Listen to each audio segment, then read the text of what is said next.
Hola mis queridos amigos lectores, gracias nuevamente por acompañarme en el canal El Cobijo de la Lectura, Música y algo más. Soy Marjorie Murrieta el día de hoy.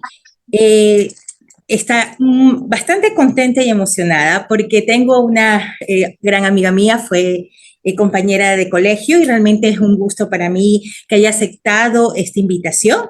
Y empezamos un nuevo mes, el mes de abril. Y este mes de abril el canal va a dedicarlo a la concienciación del autismo, ya que el 2 de abril es el día que la ONU lo declaró para específicamente la concienciación del autismo. ¿Quién es mi entrevistada? Ustedes se preguntarán. Ella es Angie Yanga, madre de familia, es cajera, asesora de nutrición y actualmente no vive en nuestro país, ella vive en España. Así que, Angie, bienvenida. Muchas gracias por aceptar esta invitación. Quisiera que me cuentes un poquito sobre tu experiencia y el autismo. Muchas gracias a ti, Marjorie, encantada de estar aquí en tu canal y de haber recibido esta invitación. La verdad que es una dicha el volverte a ver después de tanto tiempo y sobre todo de que me hayas podido invitar para hacer un poquito más de concienciación acerca de este tema que parece desconocido, pero a la final todos deberíamos de tener conciencia acerca de lo que es el autismo y sus trastornos, porque el autismo no es solamente una persona autista que no se comunica y que no habla o que no interactúa. El autismo abarca más cosas, son más grados y muchos trastornos y síndromes, pero no vamos a entrar en materia empírica, sino que vamos mejor a hablar a algo que es más llano, como es como lo vivimos nosotros como familia. Mi hija actualmente tiene 19 años y a ella le diagnosticaron el TEA, trastorno del espectro autista, con 3 años y medio. Pues nosotros como familia lo vivimos de una manera pues dolorosa, como casi a todas las familias cuando le diagnostican que su hijo pues tiene algún trastorno. ¿Por qué? Porque ves que tu hijo es una persona pues normal, que no le falta nada y de repente pues te dicen que algo en su cabecita pues no lo percibe de la manera adecuada o correcta.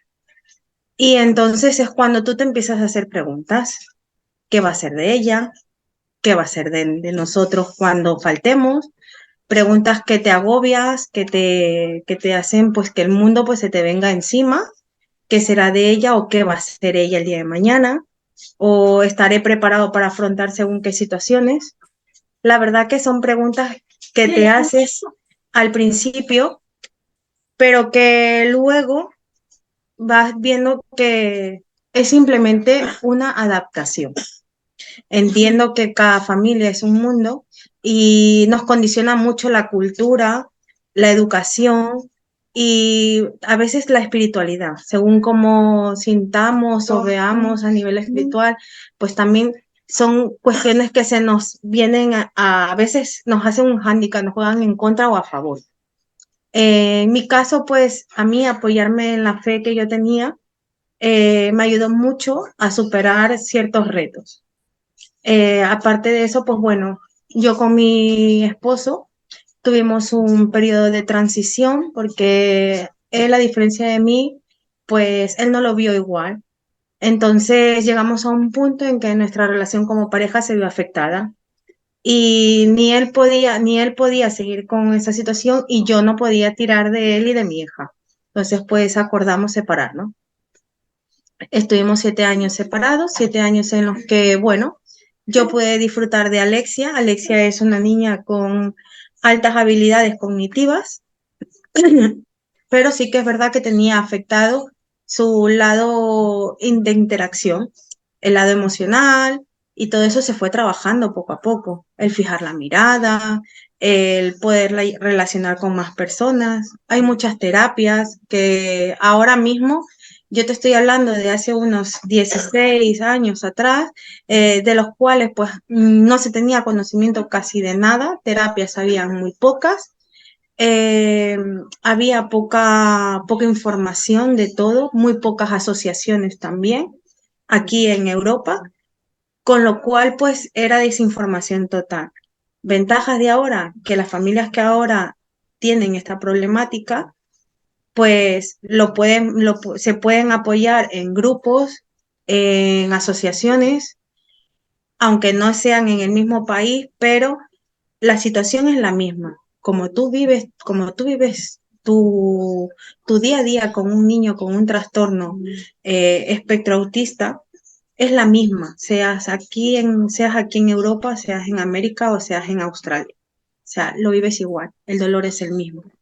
Es un dolor, es como un duelo, se nota como un duelo, una pérdida, porque pierdes todas esas ilusiones, pues que al principio del todo, cuando te entregan a tu hijo al nacer, tienes contigo todas esas ilusiones y luego de un momento a otro te las roba.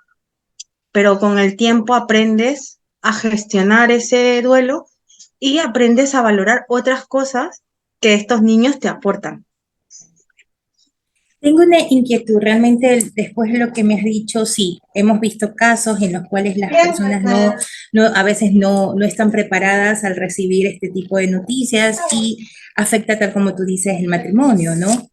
Pero incluso hay padres y madres que siempre, a pesar de que tal vez nuestros niños, bueno, no nos preparan para esto, no nos preparan para ser padres, como yo digo. Incluso cuando uno va a la universidad y estudia alguna carrera, cuando ya sale a la vida profesional, te encuentras con casos y cosas que a lo mejor no los viste en el estudio, ¿no? Ahora con mayor razón cuando eres padre de familia, porque no hay una escuela, no hay un colegio, no hay una universidad que te prepare. Y cada niño, tal como tú lo dijiste, es un mundo. Tal vez lo que te sirvió a otra persona para que si el niño no se te levante en la noche, te dice tal cosa, pero a ti no te funciona, ¿verdad? Entonces, cada niño es un mundo, sea o no diagnosticado con algún trastorno o con algún, eh, bueno, alguna condición, eso ya siempre es así. Como padres, realmente por eso dicen vida de padres caóticamente hermosa. Ay, qué linda. Pero la pregunta es la siguiente. ¿Cómo fue? Es verdad, hace años tú dijiste que no había la misma tecnología que ahora. Ahora por lo menos podemos, gracias a la globalización y a las telecomunicaciones, poder estar conectado y a lo mejor tú estás en España y alguien acá en Ecuador, quien pasa por lo mismo, puedes dar un soporte y una ayuda, ¿ok? En este caso, que tú dices que no hubo grupos de apoyo, ¿a quién fue la primera persona con la cual tú le contaste este tema? Pues mira, la situación que yo tenía era un poco difícil porque lo que te comentaba, en aquel momento no habían grupos de apoyo, entonces a mí se me hizo muy duro y muy cuesta arriba el poderlo llevar, porque al final lo sobrellevé solo. Pero sí que es verdad que recibí mucho apoyo de una amiga mía que, bueno, ella tenía sus conocimientos y aparte, pues bueno, como apoyo, aunque no supiera exactamente lo que estaba haciendo, pero el que simplemente te digan, estoy aquí y lo que necesites, estoy, era bastante, porque en ese momento te ves sola. Es una situación de soledad. Entonces, el sentirte acompañado, arropado, a mí, por ejemplo, mi hermana, hasta el día de hoy es un gran apoyo, porque ella ha estado conmigo en todo momento. Mi amiga que te comento, mis padres también, en la medida de lo posible que han podido, ellos han estado siempre ahí. Y para mí eso ha sido pues mi soporte, mi puerto a tierra, como digo yo, ¿sabes? Mi polo a tierra. En los momentos en los que he querido tirar la toalla, pues, o que he dicho, es que no sé ya por dónde voy a tirar.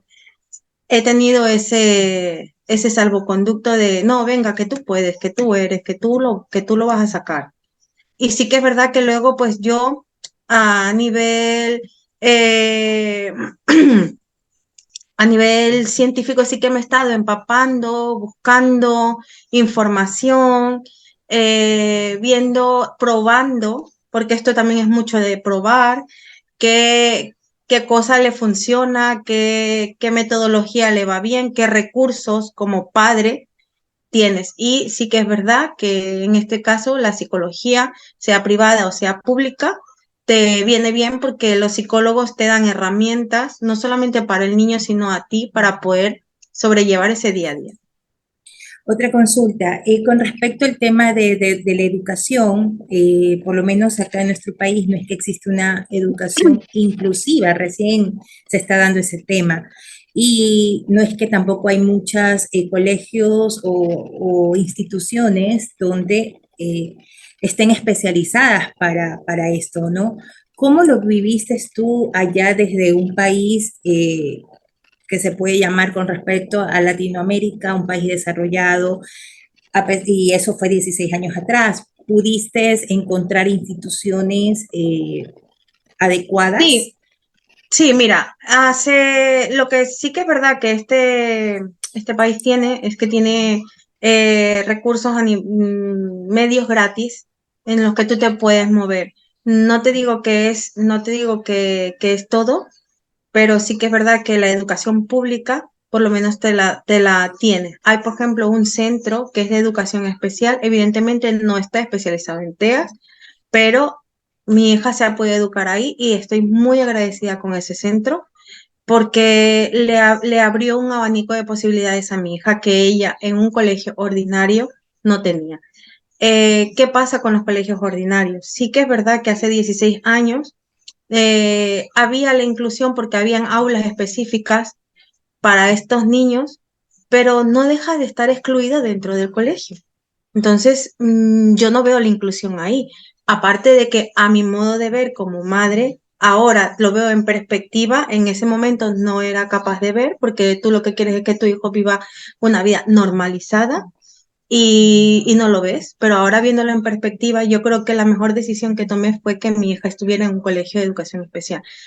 ¿Por qué? Porque ella no lo pasaba bien, porque aunque ella tuviera una persona que estuviera pendiente de ella, en las horas que necesitaba, ella se ponía muy nerviosa porque el ruido la perturbaba, muchos niños, la maestra tampoco puede dar no puede dar una buena clase porque ella necesita cosas específicas, concretas, para que ella pueda agilizar el aprendizaje.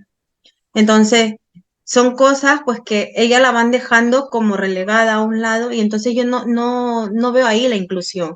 Incluso aunque ahora la implante, no veo la inclusión. Quizás para otro tipo de diversidad o de discapacidad se podría aplicar, pero concretamente en el caso del autismo y del TEA, a no ser que sea un síndrome muy leve como el Asperger leve y puedan incluirlo, yo creo que cada caso debería ser estudiado para poder incluirlo en una escuela ordinaria. No creo que todos pueden incluirlos porque no, cada niño necesita algo, necesita cosas específicas donde ellos puedan empezar a explotar. Por ejemplo, mi hija no hablaba. Ella fue a una escuela ordinaria en un principio, pero ella, por ejemplo, no hablaba no en el sentido de que no dijera nada, no hablaba en el sentido de que no hacía frases, decía palabras sueltas, y ella tenía vocabulario. Lo que pasa es que su condición, valga la redundancia, la condicionaba a la hora de expresarse. Entonces, pues no podía. Entonces, claro, para eso tenía ella, aquí le llaman llevadora o acompañante, o sea, Un acompañante, era la ¿ok? persona que estaba con ella. Hoy por hoy, pues mi hija es más autónoma y todo eso se lo debo al cole en el que ella luego decidimos ponerla. O sea, el Colegio de Educación Especial lo que le ha brindado es autonomía. O sea, lejos de, a lo mejor, yo creo que como padres siempre tenemos la idea de que va al cole a hacer una carrera, a salir como, pues, ¿no? Aprendiendo a leer, escribir y tal. Pero sí que es verdad que cuando tienes un niño con una diversidad como la de los nuestros, que es el TEA, lo que nosotros necesitamos es que nuestros hijos, pues, se puedan desempeñar y puedan ser autónomos en un futuro. O sea, porque hay niños que, por ejemplo, tienen TEA o autismo y tienen 5 años y llevan pañal y no saben hablar o no saben pedirla para hacer las necesidades que son básicas. Y que tu hijo pueda llegar a hacer eso en un futuro es más que si tiene luego una carrera o que se saque el título. Por ejemplo, mi hija lee, sabe leer, sabe escribir, sabe sumar, multiplicar, dividir. Ya está, o sea, ¿para qué quiere más? Si lo tiene eso que le va a servir son cosas aplicativas. Y luego, pues, bueno, ya iremos viendo. Pero que ella se pueda conducir por la calle, que ella pueda estar tranquila en un sitio o que pueda trabajar, ¿sabes? Aunque sea poniendo pegatinas a un libro, por decirte algo, es lo que nosotros tenemos que, como padres, ver qué es lo que a ellos les va mejor, no lo que a nosotros nos va mejor. Sí, te iba a consultar con respecto a este tema. ¿Tú qué crees que es mejor, basado en tu experiencia, cuando se les diagnostica más pequeños o es cuando, o sea, ¿tú crees que eso es favorable? Mientras más temprano sea el diagnóstico es mejor, basado en tu Sí, experiencia, porque eso dicen los psicólogos, pero uno como padre, basado en tu experiencia, ¿qué nos puedes decir del tema? Esa es una excelente pregunta. yo puedo decirte que la atención precoz es la mejor. Entre más pronto un niño con TEA o con autismo o con algún trastorno del espectro autista sea detectado y sea eh, tenga una atención específica, es mucho mejor. ¿Por qué? Porque los padres necesitamos trabajarlo desde pequeño. ¿Por qué? Porque el problema que tienen estos niños es que llegados a una edad dejan de aprender. Ok. Se quedan con lo anterior aprendido. Entonces, y esto pasa con todos los niños, ¿eh? O sea, no es una cosa que sea TEA. O sea, los niños son una esponja y hasta cierta Claro. edad todos los hábitos y cosas que tú le puedas enseñar a un niño lo van a absorber. A partir de cierta edad, el aprendizaje es más lento y el aprendizaje es más complejo. Pues, se ven influenciados por más situaciones. Y con el caso de nuestros niños pasa lo mismo. O sea, hay hábitos y cosas que si no se inculcan desde muy temprano, desde que se diagnostica o desde que se detecta que el niño tiene algo o puede ser que tenga algo. O sea, yo a los padres lo que recomiendo es que si notan algo en sus hijos que no lo ven del todo normal, como por ejemplo el que no fije la mirada o el que lo llame o que llamen por su nombre y no se gire a mirar, o que dé vueltas o aletee. O sea, son signos de los cuales podemos llevar a un psicólogo o llevar a un especialista. Ni nos quita ni nos pone, simplemente nos da la tranquilidad. Y de la misma manera, pues si el diagnóstico es precoz, entre más pronto se haga, más pronto tú puedes ir pautando y agilizando. Por ejemplo, mi hija no fijaba la mirada al hablar y a ella se le diagnosticaron con 2 años y medio. Pues nosotros hemos trabajado desde los 2 años. Mi hija ahora te mira. Mi hija ahora hace frases, construye frases, puede hablar, puede tener un lenguaje. Ahora, otra cosa es que ella quiera hablarte o no. Eso ya es totalmente indistinto, pero eso ya es de la personalidad porque ellos obviamente tienen su personalidad. Ellos simplemente están condicionados en ciertos aspectos de la vida, pero está ahí esa personalidad de ellos, sea más fuerte, sea más sensible, está ahí. La personalidad de ellos está ahí. Todos tenemos días buenos y tenemos días malos, ¿verdad? Bueno, no días malos, porque para mí días malos no existen. Tenemos días buenos y días de aprendizaje. Realmente así llamémoslo, porque son días de aprendizaje que nos permite mejorar en algo o saber qué no hacer si nos vuelve a suceder.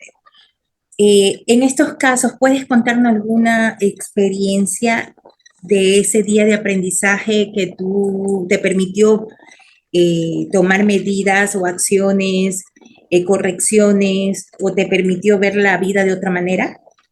Sí, mira, yo estuve casi muchos años pues muy encima de ella, muy pendiente y casi que te dejas, ¿no? Tú de lado, tú como persona, tú como mujer y solamente eres tú como madre. Entonces, sí que es verdad que luego eso pasa factura. Entonces, yo tuve que hacer un reset. Bueno, a lo largo de mi vida como madre he hecho muchos resets, también te lo digo, porque vas ajustando según cómo vas viendo las cosas, vas reajustando. Y uno de los primeros retos que tuve que hacer fue ese. O sea, soy madre, pero también soy mujer, soy madre, pero también soy Angie, con mis más y con mis menos, con mis picos de desorden y mis picos de orden. Entonces, también tenía que cuidarme a mí, porque las cuidadoras o los cuidadores tenemos que cuidarnos también para poder cuidar. Entonces no podemos solamente dedicarnos a cuidar porque entonces enfermaremos y ya no seremos útiles para nuestros niños. Entonces ese es un consejo que yo doy. O sea, primero tenemos que cuidar, evidentemente, y eso prima, pero también nos tenemos que cuidar a nosotros. ¿Cómo nos tenemos que cuidar? No solamente cuidarnos en alimentarnos bien, en que nuestro trabajo no nos afecte mucho en la medida de lo posible, tratar de llevar una vida medianamente ordenada, pero sobre todo mimarnos, escaparnos un momentito, una media hora, una hora, hacer algo que nos guste, ir al cine, ir de compra, ir a mirar. A veces ni siquiera es para ir a comprar, es simplemente ir a mirar. Si te gusta irte a tomar un café con una amiga, hazlo. Si tu día de desahogo es ir a jugar al fútbol, ves a hacerlo. ¿Sabes? Si te gusta algo y te lo quieres dar, date ese gusto. Mimarse. En pequeñas dosis va bien, porque de esa manera venimos con más energía, más ganas a seguir con nuestras rutinas.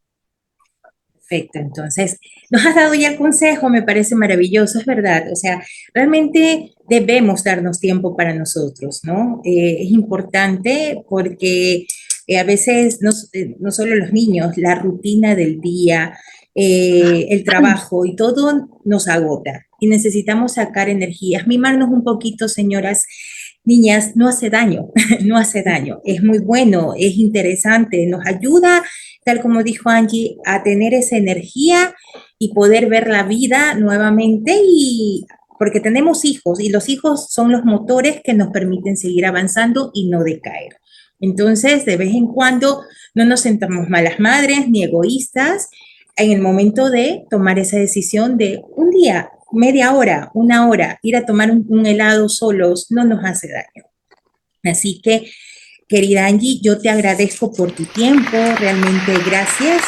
Si ya saben, ella nos dio algunas pautas también de que si ustedes ya ven ciertos síntomas o ciertas acciones de los niños, buscar un psicólogo. Señores, el psicólogo no es solo para que atiende casos de gente que está enferma, loca, no sé, no, o sea, no perdemos nada en acercarnos y contar y que de esa manera también estar tranquilos en caso de que estemos pensando de más, porque a veces los padres tendemos a ser muy preocupones, no sé si esté bien dicho, o muy preocupados, somos padres así, porque hay de todos, ¿no? Yo sí me considero un padre o una madre bastante preocupada al mínimo, pero la vida nos enseña a ir corrigiendo, ir cambiando, ir viendo. A mí me alegra mucho saber, eh, volviste con tu esposo, cómo fue eso, yo como para terminar, se dio esa reconciliación, cómo tomaron la decisión. Sí, bueno, la verdad que pasaron 7 años de aprendizaje tanto de él como mío. Él también tuvo que asistir a terapia porque lo que a él le pasaba era que no aceptaba lo que su hija tenía, él pensaba que su hija era normal, ¿sabes? Lo que nos pasa a todos los padres y es normal, es lícito, es comprable, o sea, a nadie nos gusta que nos dé una noticia de esas, pero tenemos que saber afrontarlas. Entonces pasaron 7 años. Y él vivía, bueno, él ya no vivía en España por motivos de trabajo, él estuvo viviendo casi un año y medio en México. Mi madre cayó enferma con cáncer, él vino, él venía para quedarse con la niña y mientras yo ayudaba a mi madre, y luego él se volvía a ir. En una que volvió, que se fue, me dijo que quería hablar conmigo, no pudimos hablar porque yo estaba muy ocupada, y luego me llamó una vez así, por Zoom, bueno, en esa época era pues el Messenger, Messenger. Skype. ¿No? Y pues hablando, él me dijo que le echaba en falta su hogar y él me dijo que él quería volver y conversar conmigo. Conversamos, lo arreglamos, pautamos cosas y empezamos de cero. De cero fue conocernos, o sea, conocernos porque había pasado mucho tiempo, tiempo en el que él había madurado, yo había madurado, habían cambiado muchas cosas en nuestra situación y lo que siempre primó, por decirlo así, era que nosotros nos íbamos a dar un tiempo para nosotros, aparte del que le dábamos a nuestra hija. Y bueno, fruto pues de esa reconciliación llegó Arnau, que como tú bien dijiste antes, cada niño es un mundo. Y yo tuve que hacer otro reset con él, porque es lo que te pasa, tantos años con una niña adaptándolo todo a sus necesidades, y pues mi hijo va rodado. Entonces, claro, no había nada que adaptar. Y es como soy madre primeriza otra vez, o sea, a ver cómo vamos con él, ¿no? Y la verdad que muy bien, en ese sentido muy bien. Hemos aprendido con mi esposo mucho, sé que aún nos queda mucho por aprender y por seguir descubriendo de nuestra niña, pero sí que es verdad que estamos contentos y a la vez pues dispuestos. Ya no es a ver lo que se viene, no, sino dispuestos a lo que se venga. O sea, a seguir afrontando con amor, porque sobre todo yo pienso que las parejas y las familias lo que tiene que primar es el amor por encima de todo. El amor a sus hijos, el amor a tu pareja. Y bueno, yo eso es lo que ahora con mi esposo hacemos, nos damos nuestro tiempo de salir a cenar y nuestra niña pues se queda con su hermano, buscamos una canguro, bueno, y sería una nani o una, ¿no? Niñera. Y bueno, son unas horas que podemos dedicar a nosotros a esparcirnos como pareja y luego también podemos seguir con nuestras rutinas como padres. Y lo hemos organizado así, sí. O sea, eso es simplemente organizarte como familia. Te organizas como familia y sí que es verdad que tienes que hacer una estructura porque si algo me ha regalado mi hija es ser estructurada y organizada, que antes no era, era un desastre. Y bueno, Todas somos desastres. pero que bueno, que son cosas que te regalan y aparte que empiezas a ver el mundo desde otros ojos. Siempre lo digo y siempre lo diré. O sea, ver la vida a través de los ojos de mi Alexia es ver lo más sencillo. Qué lindo. Terminamos entonces este programa. Realmente gracias. Me encanta esa última frase, ¿no? Hay que aprender a ver las cosas hermosas y vivir la vida de una manera más sencilla. Algo que se ha perdido. Realmente ya dejamos de maravillarnos. Incluso hasta con el despertar debemos dar gracias. Y eso, porque te cambia incluso la vida cuando empiezas a ver la vida de manera más sencilla y de enamorarte y maravillarte cada día de cada pequeño gesto, para cada pequeña acción. Queridos amigos lectores, gracias por acompañarme. Les pido de favor que le den mucho amor a este video, que lo compartan, porque puede llegar a personas que tal vez en este momento están necesitando algún consejo o alguien, algún grupo de apoyo o escuchar algún mensaje que nos acaba de dar allí. Yo les agradezco.